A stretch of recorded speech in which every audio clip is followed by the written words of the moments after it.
In this video, we are going to find a particular z value for a given area. Okay. In the last videos, we discussed how to find the area when you have given z values. Now, we are going to find out the c values when you have given some area. Okay. Now, the area left to this z value is 0.075.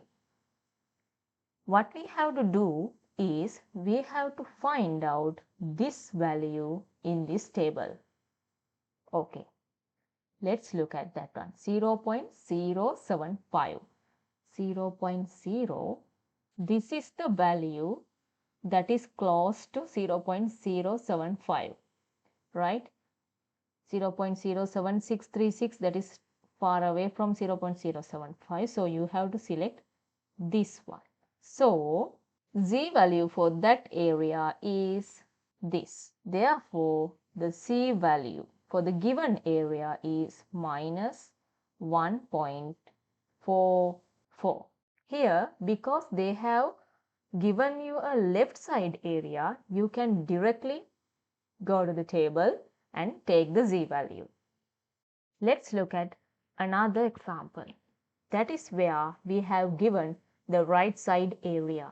So the right side area given 0.1335. So how we can find that area?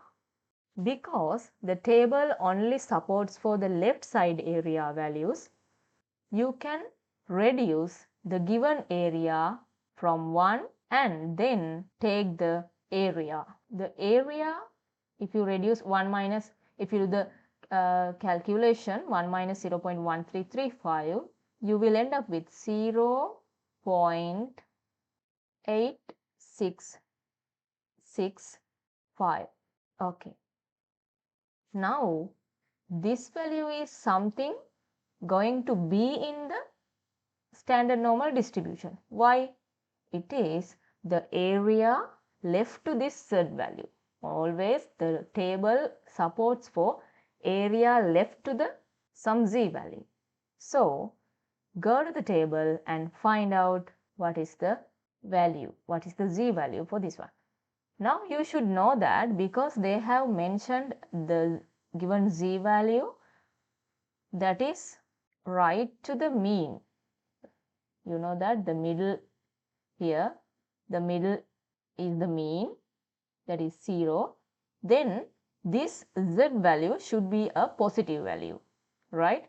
So you should know that to choose the positive z value table and look for the given value. Even if you find this one in the negative z value table, you will not find this area from that table. But it's easy if you can select the proper table according to this area. Now the particular z value is 1.11. So here the value is 1.11. Next I am going to teach you how we can get the same z value using another method. The method that we are going to use, the property of symmetric. Okay. Now you know that if you take a z value here and then they have given you a particular area right to that one, what happens if you color the same area in the left side? Okay, in the left side of the graph and note down that z value as z1. Then you know that you can directly take this z1 value from negative z distribution table. So if we go to the table, here is the 0.1335. So that value is z1 value is equal to minus 1.11.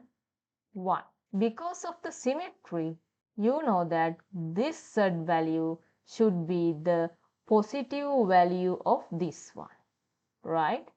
So that one is then 1.11. I hope that this method is easy than the previous one, because when they have given this type of right side area, you just find that area in negative z distribution table and take negative z value and remove that negative mark and take only the positive value of that one.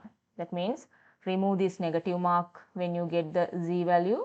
That is how we are going to use the symmetric property in this standard normal distribution curve. Let's meet again with a new video.